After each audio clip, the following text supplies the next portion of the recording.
Hey, hey, everybody. Hi. Wait 1 second.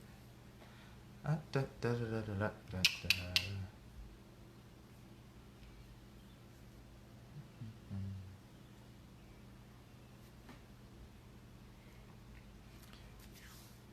What's going on, everybody? Long time no see. How's everybody been? Welcome, welcome. We're a little later this month. Yeah, things are moving around. Schedules have been kind of all over the place. So we had to move around our health talk with the Motts. But we're fortunate to be here with you guys this evening. Bear with me 1 minute. I'm trying to set up for our recording of our podcast. But I'm so excited about tonight's topic. And go. Okay, now we're live. Okay, so we got some things recording. But go ahead. You were saying, so you're so excited about tonight's topic because what is tonight's topic? We are going to talk about relationship and values. So I think this is a pretty hefty one. I'm like, I don't even know if we can cover it all in our allotted time. Oh, yeah. Yeah. But I'm excited. So I would love to hear where everybody's from. I would love to hear if you guys have questions or comments or what you guys think about the subject matter. Yeah, feel free to type that in the chat. I will go back and view it later, but I always like to disable the comments just so they don't get in the way. Okay. But yeah, so this is an interesting topic that I actually really enjoy myself. I've always been a person that's really big into like relationships and trying to understand why we do the things that we do. And for me, it's not necessarily like this information doesn't necessarily just apply to like a relationship where it's you and your partner or your spouse. I feel like a lot of this still applies to relationships as a whole as well. Mm-hmm. So take everything that we say with a grain of salt. I mean, we're not marriage professionals or counselors. Any information that we give you guys is really just some of our personal experience, some of the things that we found that have worked for us, some of the things that we've benefited from, and just a way to have an open dialogue with you guys and share some of that information. So hopefully you guys find this information of value. And the other thing too is I think sometimes when we think of health and wellness, we talk a lot about what you eat and what you don't allow in your home and what you don't put on your body and stuff, but sometimes we don't really think about those energies, and we don't think about relationships and how that can affect our health as well. So I do again think that this is such an important subject matter to discuss, because we want to really take a look also about what's going on with our emotional state of being. Mm-hmm. So when we talk about relationship and values, first and foremost, I do believe that a lot of how you were raised or your upbringing plays a part into that. Oh, very huge part. Very huge part. Because the reality is, if you think about it, like, okay, so in general, growing up, we think that the way we grew up was the right way, right? Mm-hmm. Like, I will never forget, like, when I first got married, like, in my head, I'm like, even like small things, I'm like, you're not folding the socks right. Like, that's not how you fold socks. Like, what are you doing? Right? See, the funny thing, and I remember that, like, I mean, we hadn't been married maybe about a couple months or something like that. And in my head, I'm like, what do you mean I'm not folding the socks right? There's only one way you can fold socks, But that was from my perception, and I came from a different household where it was like everybody did their own laundry. So I'm like, man, it doesn't matter how you fold socks because you're not doing my laundry. I'm doing the laundry. So, I mean, I 100% agree with that like your background and your upbringing has a lot to do with what your value system is, and how you carry that forward into different friendships and relationships. But that was a fine example. I'm sorry, I didn't mean to cut you off. No, that's cool. And the other thing I was going to go, like, even so when you think about your relationships or you think about little small things, whether it be, do we have kids? Do we not have kids? Do we have 3 kids? Do we have 8 kids? Do we, travel or do we stay? Do we both work or do you stay at home? So again, some of those narratives that we grew up with, that is what we think is normal, right? So I think of how I was raised, you know, to a certain extent, like, you know, in my brain, like the man made the money and like I was free to be me. And like make money how I wanted to make money. So many people know me that I've always kind of had somewhat of a more entrepreneurial mind, and to me, like, you can make money anyway. So I've never really stayed in one place too long. And even when we were dating, I was like, so just so you know, I have no problem working, but if one day I wake up and decide I don't want to go to that job again, I won't. Yeah, I'm gonna tell you, at that point, I was like, man, that's such a foreign concept to me. Like, I came from a household where, like, both of my parents worked. And, like, in my mind, I, like, had this idea. I'm like, oh, okay, like, if she's not gonna work, that means that she's gonna stay home and take care of the house and things of that nature. So, like, the funny thing, when you said that statement, you're like, yeah, if I decide, like, I don't feel like working, I'm gonna just not go anymore. I'm like, nobody would actually do that. What are you talking about? Like nobody just decides like, I don't want to work anymore at this particular place and they just up and quit like that. I'm like, my father was very much like the kind of person, he was like, no, don't put all your eggs in one basket, plan everything out. So if you wanted to make a move like that, like from my perspective, it was like, we're gonna have a couple months, like we're looking for something else. I'm pretty much going to have all my ducks in order, have everything lined up before I leave, so that, like, the moment when I'm like, yeah, I don't feel like being here anymore, like, I can act a fool and then then be out because I already know I have something else. But, like, you were, like, serious. You were like, yeah, if I don't feel like doing this no more, I'm just not going to do it. And I was like, wow, that's crazy. But for me, I never, like, honestly and truthfully, as crazy as this sounds, like, the majority of my jobs, like, I didn't, like, apply for. Like, I just, like, when I got hired at Costco, I was taking classes at OCC, and, like, I was just chatting with one of the managers there, whatever. We were having a great conversation. He's like, hey, did you know we're hiring? And I'm like, who are you? And he's like, Costco. I'm like, what is Costco? I've never heard of that. This is like when Costco was, right? Like, fairly new. Right. I mean, I was probably 16 or something like that. And he was like, yeah, you should interview. It's a really good company, da da da da da. And I was like, I don't really need a job. I work at Arby's. But whatever. So I sat down with him, had a little interview or whatever.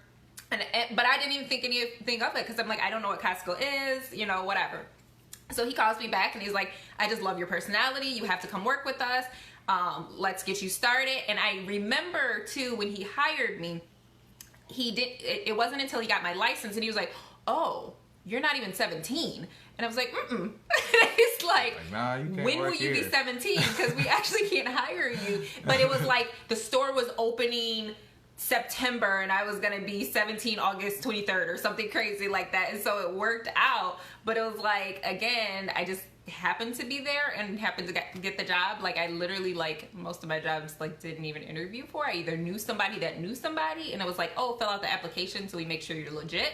But other than that, it was like, jobs come a dime a dozen. Like, but then I also think that goes back to, you know, the household that you grew up into, you know, because once again, that value system and how you look at something like employment and having a need or desire to work, I feel like stems from the way that, or the example that you saw growing up, because, you know, your stepmom, like, she, that's pretty much what she did. Like, your father, he worked like a 9 to 5, he took care of the family, and then she's like, I think I want to do real estate. I think I want to do something else. And so it's funny that, like, I see that now, and that plays so much of a role now when I look back.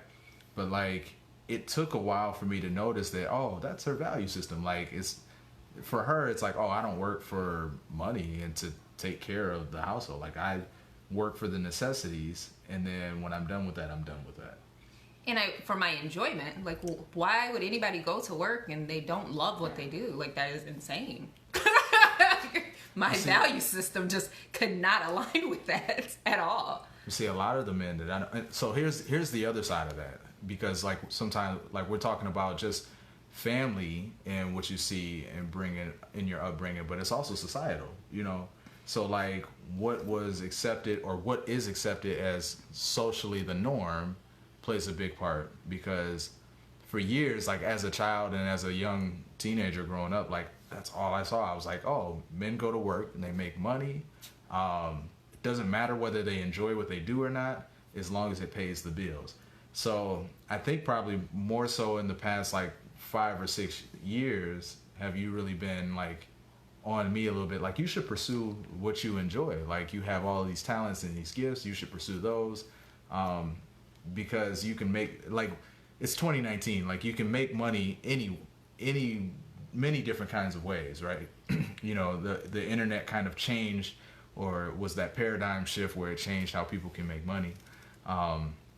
So it's interesting because like for me that's still so ingrained in my value system that it's like, oh, the man doesn't necessarily need to enjoy what he does, he just needs to be able to take care of his family.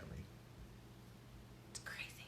Yeah. And that's the other thing about, well, no, like you kind of hit on something. So that's the thing about a person's value system. Like if you're like Dana and I are polar opposites, like if I say the sky is blue, she'll be like, it's turquoise or green. I'd be like, well, actually, it's or the red. reflection of. Right. But that's how, like, you know, in our upbringings, we're completely different as well. So, like, our value systems. So real quick, I do want to talk about that. So because right now we're talking about cultural differences, right? So you might look at me and Anthony and be like, okay, well, y'all both black, right? And you both were raised in, you know, the suburbs of Metro Detroit. So you guys should be somewhat similar. And then we even, you know, we were raised in the same religion and things like that. But we grew up completely different. Totally It is like a complete different culture, even though on paper it looks like... What country were you raised in? On paper it looks like it should be about right? But that's so important to keep in mind in your relationships, and again, whether it's, you know, with a significant other or even if it's with a friendship, because you're gonna find that a lot too, that culture has a huge plane when it comes into and like he was saying, even how you view a man, how you view a woman, how you view responsibilities, how you view children, all of that might be have something to do with how you were raised, something to do with the culture that you lived in. There was something I was thinking about as you were saying that, when we talk about value system. For those who don't know what that is, that's like your value system is your core belief. So it's almost exactly how it sounds. It's like, what do you value most when it comes to certain things? So I'll give you an example. Because I actually took a class on this a while ago, and remember I had you do those cards? Mm-hmm. Do you remember the cards? So there was this card game that actually helped you to narrow down what your 3 top values were. I can't remember the other 2 offhand, but I know that the number 1 value for me was work-life balance. And so it affected me, like, in the way where now, anytime that someone's talking about doing something that's going to require a lot of time, I'm like, nah, I don't want to do that. I'm good on that. Because my value system says, like, I need to have the most efficient use of my time to be able to make what I need, and then I want to be done. So marrying that with coming from a family where I had a father who worked a 9 to 5 type job, worked 8 hours, and then like came home and was done. I'm like, oh, okay, I'm cool with that. So for those who have followed us in the more recent years, the past 3-4 years, you know that Dana and I have been pushing more towards the entrepreneurial space. But whereas that wasn't a norm or a value system that was instilled in me from a young age, and it was more so, I think, for you, like it's one of those things that has come easier for you than me, because it is a mindset thing and something I still struggle with now. But to show you how you can have different value systems and it can still be beneficial, on the flip side, like it does cause you to push sometimes when I'm giving you a little flack and I'm like, nah, I don't want to do that, because you cut into my work-life balance, you know. So just to give a little transparency, what else you got there? So the other thing I wanted to talk about is traumatic life experiences. So this can play a huge part into what your value system is, right? So if you as a child experience certain traumas or experience certain things, there might be certain vulnerabilities that you have. There may be certain insecurities that you have. There might even be, and this kind of is a mixture of that and the culture, where maybe you grew up in a single parent household, right? And so maybe there were certain things that weren't secure for you. And so then you bring that into your relationships, right? So you never felt like you guys had enough financially. So now then you need to overcompensate. Or maybe you had a parent that wasn't faithful to your other parent. And so now you're paranoid that that same behavior is going to mimic in maybe your significant other or mimic in yourself. So you overcompensate for that. So that can have a huge basis as well as when you look at those values. It's so important to know the different traumas or know the different things that one might have experienced before bringing into and getting into this new relationship. Yeah. And I think at the core of that, a lot of it is about trying to be understanding of where your spouse or a significant other is coming from. Because to give you an example, so we were talking about spending the night over friend's house and other individuals, and you said to me, you were like, yeah, we didn't spend the night over other people's house. What do you mean? What are you talking about? And I'm like, what are you talking about? We spent the night at everybody's house. Like, I can recall, like, one of my best friends when I was a child, like, I think I stayed like 5 nights, and I was originally only supposed to go one night, but it would be like every night when my parents were coming, it's like, can I stay another night? Yeah, no problem. Is that okay with them? Yeah, cool. So that's the background that I come from. And like, it's interesting, like with our children, like my daughter always wants to spend the night at somebody's house. Like, she could have met them 5 minutes ago. Right, yeah. And she'll be like, oh, can I spend the night? And I'm like, yeah, cool, no problem. But for you, that wasn't the experience. And so, like, once again, that's kind of a check, because in my mind, I'm like, yeah, nothing would happen to much. Like, this person wouldn't harm them. I'm very trusting like that. But it's also 2019, and and my brain is like, the world is evil and everyone is bad. But don't trust your kids around anyone. No. But I mean, that could have initially, for me, I think when you first told me that, I'm like, that's crazy. Like, what are you talking about? You know, but over time, like, coming from a place of understanding, I'm like, and some of the things that you have told me from like your past and history, and I'm like, oh, okay, well, that makes sense. I hadn't thought about that. And then I've talked to other, you know, friends of mine, and they're like, yeah, like, have you thought about this, and this, you know? So it's just, because people have different value systems, sometimes it may be hard to understand where they're coming from. But you definitely have to make that make that effort. Yes, definitely agree. So the other thing I wanted to talk about is boundaries. So I actually am going to read this part just because I thought it was interesting. So relationship boundaries refer to not taking responsibility for your partner's actions and emotions, and not expecting your partner to take responsibility for your actions and emotions. Say that one more time. So relationship boundaries refer to not taking responsibility for your partner's actions and emotions, and not expecting your partner to take responsibility for your actions and emotions. And I think this is super, super powerful, especially people in new relationships, because sometimes I feel like you fall into this tendency of being, well, you made me angry. You made me sad. You made me, you're not being, you made me insecure, right? So we are making them responsible for our emotions and our actions. And the reality is, now, can somebody's actions affect you? Absolutely. But when you are clear on your boundaries, when you are clear on who you are, your actions have to be the responsibility of you, right? My actions have to be the responsibility of me.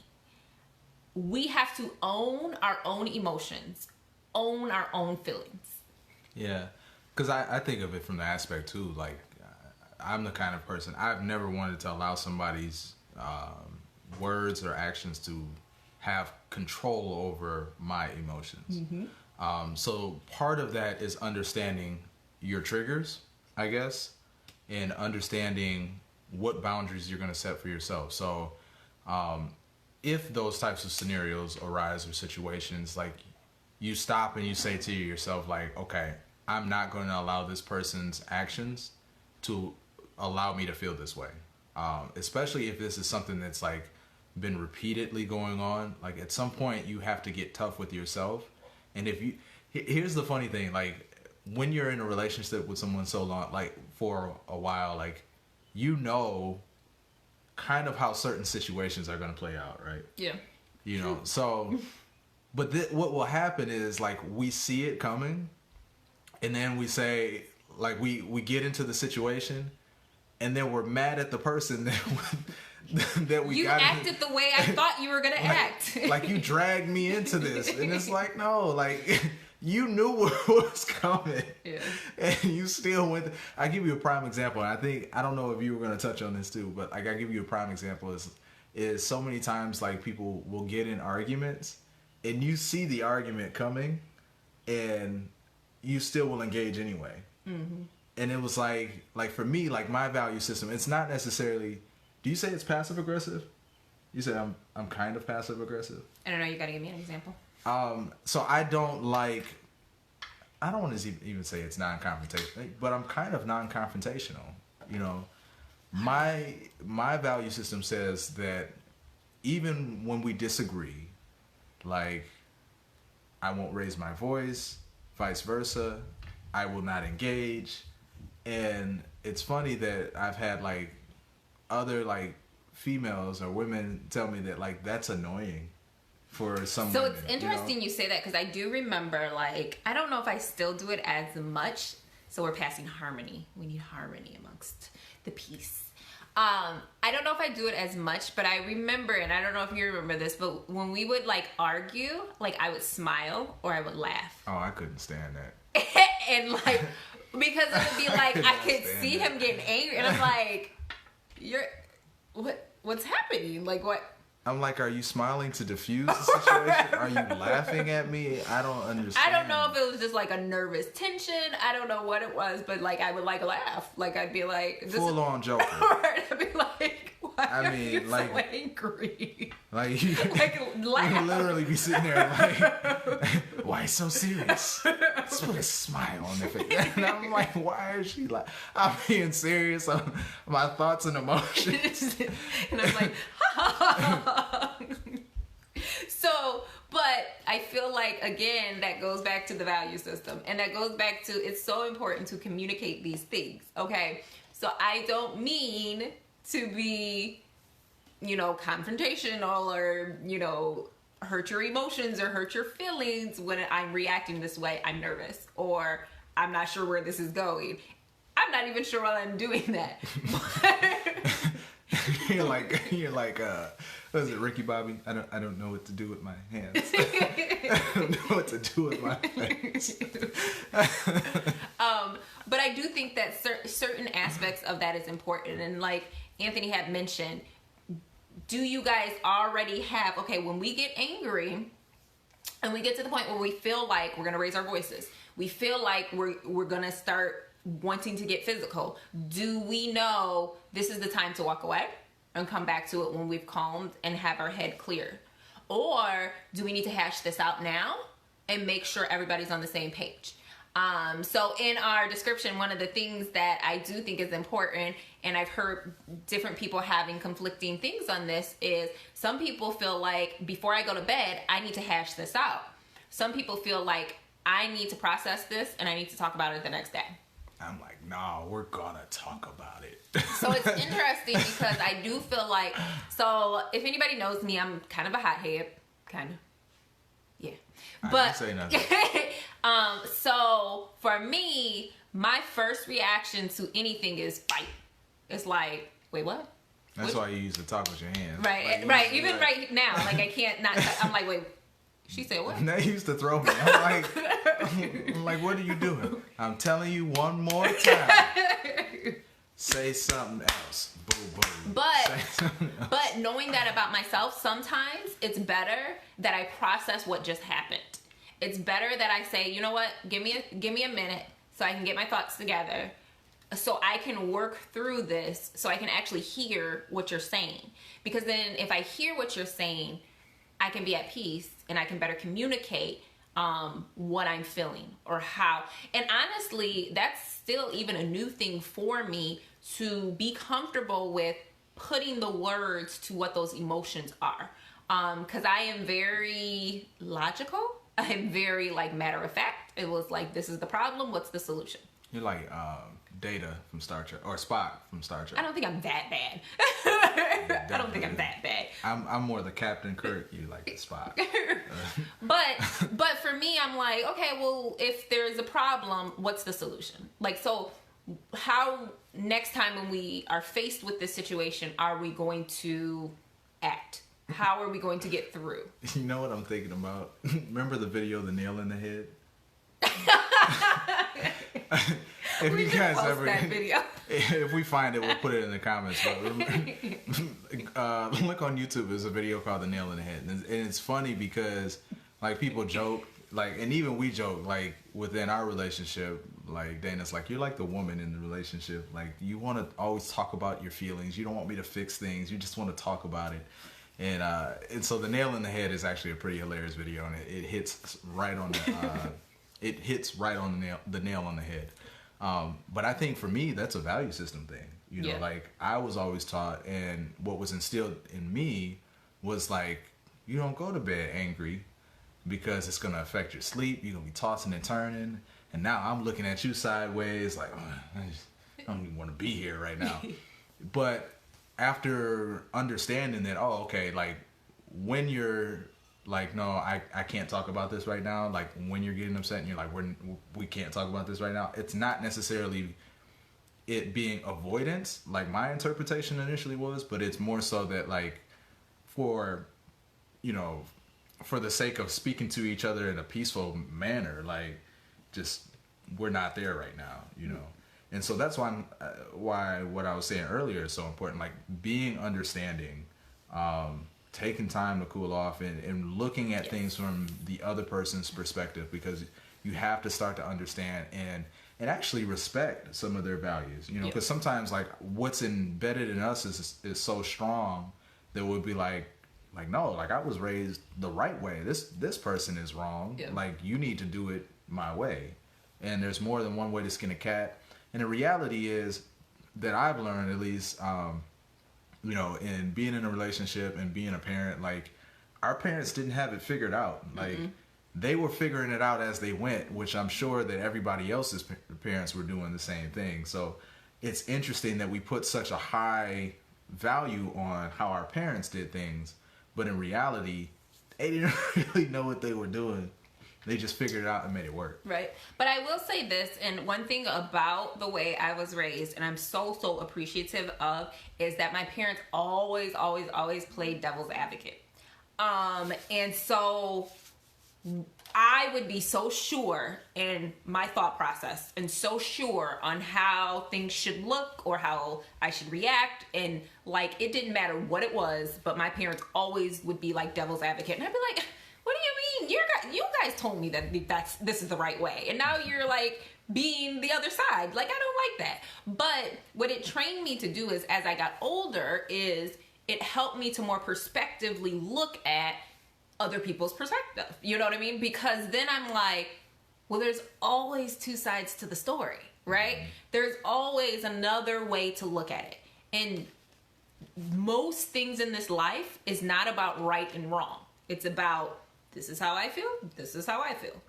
So I'm going to do this, and you going to do that, right? Like, Or we're going to try to come together and do this, you know? Yeah, or like this is the medium that we're going to go with. Like, this is how much I'm willing to push and move here, and this is how much I'm willing to push and move there.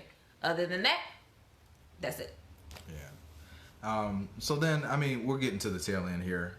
One thing I just want to add is this is why it's so important. And I feel like sometimes a lot of times when people get into relationships, they skip this part. But it's like you really need to get to know the person that you're trying to be with. Yes. Like I remember my father years ago telling me, he was like, tell me about her family.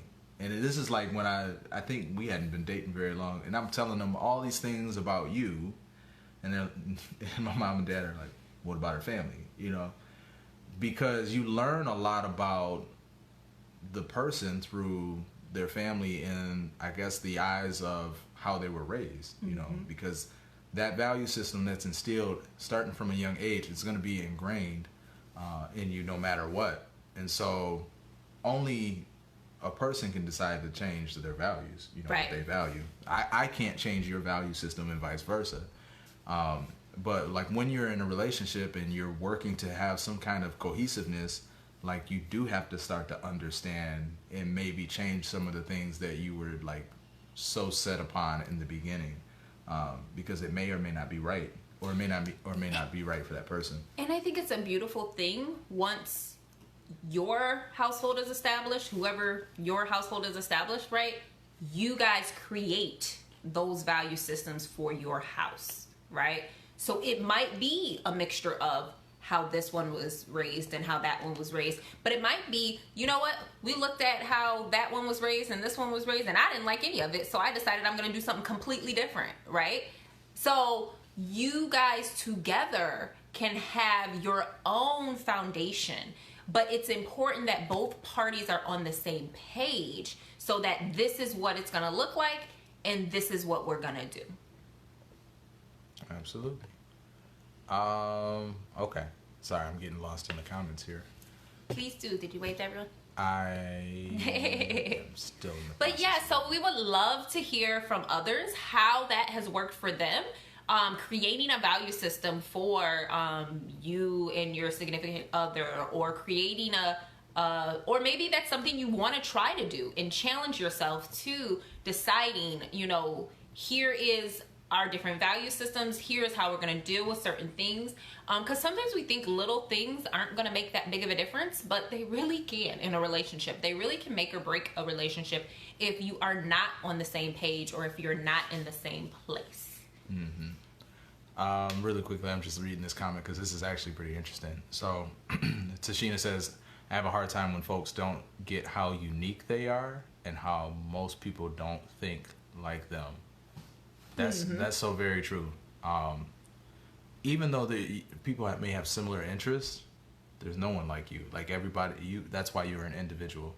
Yep. And so even my take on certain things, I have two sisters. We all come from the same household, but the way that we deal with certain situations and the way that we view certain things and our value systems are completely different. Why? Because we're individuals and we all are unique to one another. So that's a very good point. Thank you for sharing that. Oh, I'm sorry. I'm covering the camera. Okay. I think that's all of the other comments. I did get a chance to respond to everybody else. So we're going to wrap up. Let me go ahead and stop this here. So I did want to just let everybody know we do have some things coming out this week. So if you want to learn any more, we'll have some oily education. Tomorrow night we have an online Facebook class. If you'd like to be invited to that, go ahead and private message us and we can send you an invitation to that. As well as, I'm super, super excited, Wednesday evening, my good friend, Christian, I'll call you by your government name, is Christian. Hosting for World Sickle Cell Day, a balloon release. This is their first annual. They have started the Sickle Cell Foundation. So this is a nonprofit and we're super excited to be there to support them. We will be down at Belle. I can put the information to that as well, but we invite anyone to come out and join us because we are really trying to build awareness for sickle cell. There is not currently I think there is a cure. We need more awareness for it. So if you can come out Wednesday, we invite you guys to do that as well. That's all I got. That's it. Thanks for joining us, guys. Thank you. hopefully we should be back on our regular schedule for the month of July, but we are doing a lot of traveling in July. There's a lot going on. Yeah, so we'll see how that goes. So we'll try to keep you guys posted. But once again, we're thankful to everybody who gets on, spends a little time with us as they listen to us talk about, you know, our experiences and a little bit of knowledge that we have on certain topics. So once again, if there's something that you would like to hear our take on specifically, feel free to drop it in the comments below. Because we take that stuff seriously, and hopefully we can have something to share. And all the replays will be uploaded to our YouTube. So if you are not yet, please go over to YouTube and subscribe. DNA Wellness. On the YouTube. DNA Wellness. Like, share, comments. That is how we build our audience. By you guys supporting us in that way. We so appreciate it. Yep. Alrighty. Till next time, everybody. Take care. See you in the next one.